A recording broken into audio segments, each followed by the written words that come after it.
قلته لو سمحت يا أستاذ محمود، التلفزيون عندي بايظ والقنوات مش موجودة، ممكن تيجي تشافهي لي؟ قام يلي حاضر حاضر يا أستاذ عبير حاضر. قلت له أنت مكسوف؟ أقال لي لا هتكسف من إيه؟ لا والله من مكسوف. قلت له طب أتفضلوا دخل الشق. وقفلت وراه إزيكم يا حبوئيبي عاملين إيه؟ أتمنى تكونوا بخير ما تيجي. أما احكي لكم حكايتي وعجبتكم ادعمونا بلك والاشتراك في القناة صاحبه الحكاية لنه أدهم بتحكي. وتقول كان مكسوف قوي وهو قاعد معي لانا، هو شاب صغير ومولوش أي علاقات في الحياة، هو في الكلية وعنده 22 سنه. وقررت أول ما شفته أن أنا لازم أوقعه واخليه يدوب فيا كده. أنا أكبر منه، أنا عندي 35 سنه وهو عنده 22 سنه، يعني هو لسه شاب صغير ما إلوش خبره. وأنا ستا كانت متجوزه ومطلقه بقي 3 سنين، اتجوزت 5 سنين. جوزي ده كان بيحبني قوي وأنا كانت بحبه، وهو كان راجل جامد قوي، كان معي في العلاقة، كان مفتري، كان بيتهل بالعالية هبل كده. لانا بصراحة أنا جسمي ملبن وحلوها. اتطلقت من جوزي لأني ما بخلف، قعدت معاده 5 سنين، جريت على الدكاترة هنا وهنا ولقيت ألعاب مني ما خفتش من هنا. أهل جوزي لعبوا في دماغه وقالوا له لازم تطلقها، دي ما بتخلفش أزئي هتعد على ذمتك. واحده ما بتخلفش، أطلقها واتجوز واحده تخلف لك حتى عيل. ومشى ورا كلام أهله. هو أطلقت ورجعت بيت أمي وقعدت مع أمي. أنا بنت وحيدة ماليش إلا أخ واحد عايش في أمريكا وبيسافر ما بيجيش خالص، كل كم سنه أجازه بس شهر واحد. وأبويا متوفي من زمان، وأم 6 كبيره على طول تعبهنه ونايمه في الفرشه. رجعت لامي وعشت معاها، كانت دايما تقول لي اتجوزي يا بنتي وعيشي، أنا عايزه افرح بك قبل أما أموت. قلت لها يا أمي أنا عمري ما أنا متجوزه تاني، خلاص أنا خدت نصيبي من الحياة، أنا عمري ما نتجوز واحد عنده 60 سنه. يا أخو خدني خدامه له يبقى تعبان هدي له علاج وخدمه، ولا واحد أرمل عنده عيال يا دوبك يأخذني خدامه لولاده، أكنس وامسح واطبخ أنا لسه صغيره وعائزه افرح بشبابي. أنا عمري ما أنا متجوزه لواحد أروح أخدمه ولا اخدم عياله. وأمي زعلونهن عالية ومقهوره وعلى طول تعبانه ونايمه في الفرشه. واننا حاسة بالوحدة والحرمان، ما كنتش متوقعه أن أنا بعد 100 تطلق حس بالحرمان ده كله. بس ارجع وأقول أنا مين؟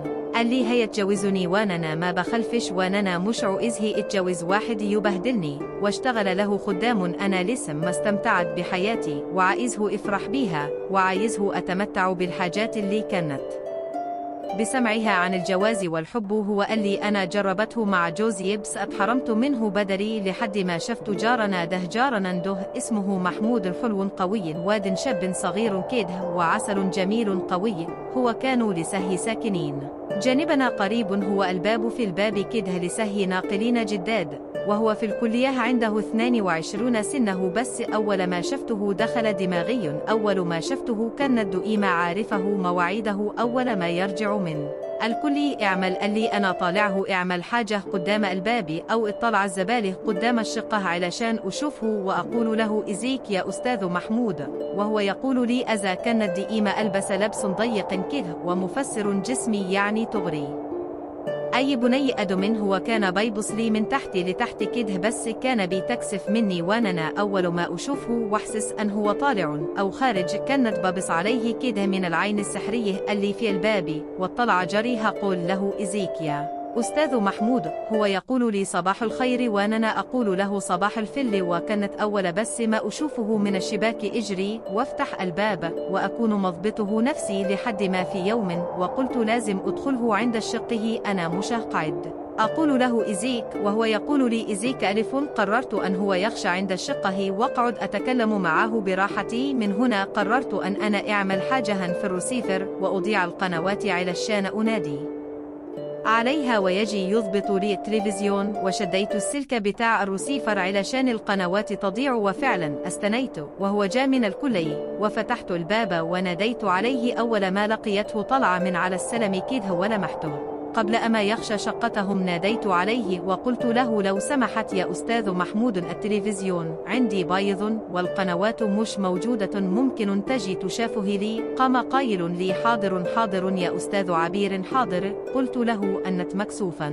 ألف. قال لي لا هتكسف من إيه؟ لا والله مني مكسوف. قلت له طب أتفضل. دخل الشق وقفلت وراه وجا شاف لي القنوات والتلفزيون وضبطه لي وجماشي. قلت له أزئي تمشي أنا لازم اعمل لك كوباي شاي اقعد ولا أنت بخيل بقي مش عايز تشرب عندنا حاجة؟ قال لي لا والله بالعكس. أول ما قال بالعكس دي حسيت أن هو عايز يتكلم معاي وعايز يفضفض وعايز يقعد معي شويه. قلت له طب استريح بس هعمل لك كوباي شاي عشين نقعد إيه نتكلم سوى شويه. وفعلا قعد ودخلت أوضه النوم بتاعتي زودت أوات احمر على خدودي كده وضبطت نفسي وجبت الشاي وجيت هو أول ما شارفني كده محمر كده وخدوده حمراء وشه حمر كده وبقي مكسوف قوي يبص في الأرض. وقمت جيهم قاعدة جنبه. قال لي يا أستاذ عبير ده أنت حلوه قوي وجميله قوي. قلت له والله.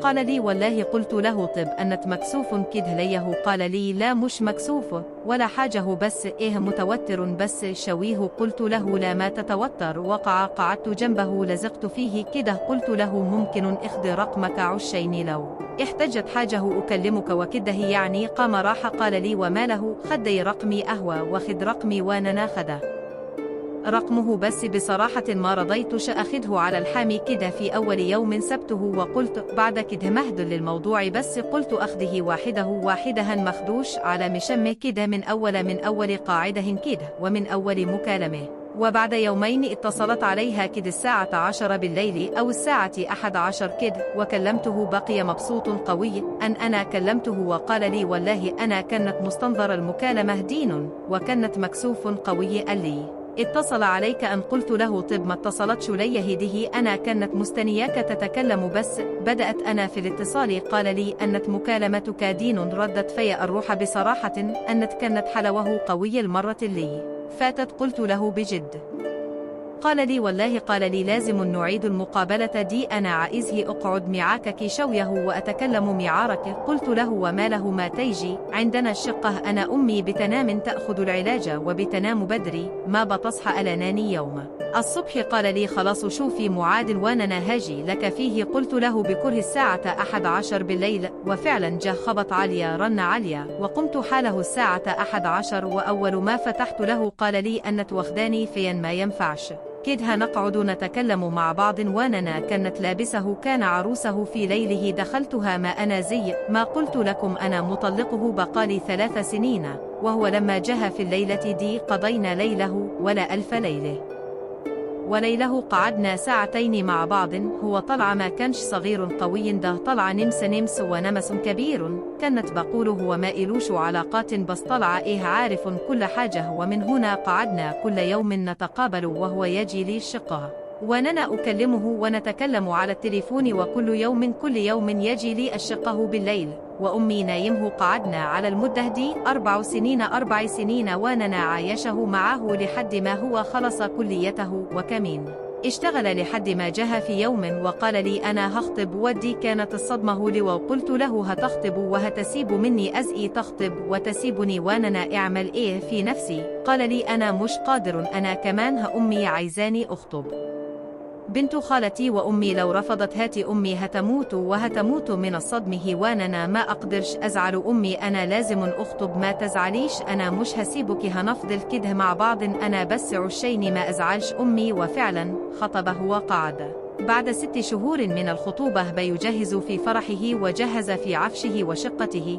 وهو خد شقه بعيد أمه. بصراحة كانت واخده بالها اللي في حاجه بيني وبيني لأنها كانت ملاحظه حاجات كتير كده فهي من هنا قررت أن هي تجوزه. بنت أختها قررت تجوزه وتبعده عن المكان خالص عني وفعله تجوزها. وبعد عني طول فترة الخطوبة دي ما كانتش بشفيق في الأسبوع 2 مرتين ويمكن كل 10 أيام مرتين ولا حاجه لحد بعد 6 شهور اتجوز وراح في شقته، وبعد الجواز ما شفتوش إلا مرتين. هو خلاص استقر في حياته وعيشته، كل لما أكلمه يقول لي ما لهش إني أنا بس مشغول شوية، أنا مشغول في شغلي، هنتقابل قريب. وبصراحه ما شفتوش من زمان، آخر مرة كان من 3 شهور بعد جوازه وأنا ما شفتوش. هو أنا من ضد الوقتية قررت أن أنا عايشة نضيف، أنا جيت أحكي لكم حكايتي لأني مش قادره أخبيها، عايزه حد يفكر معي، حد اشرح له حكايتي وأقول له مشكلتي ويحلها لي، وأنا والله مش هرجع للحرام تاني ولا هرجع للقرف ده تاني، وعيش بما يرضي الله.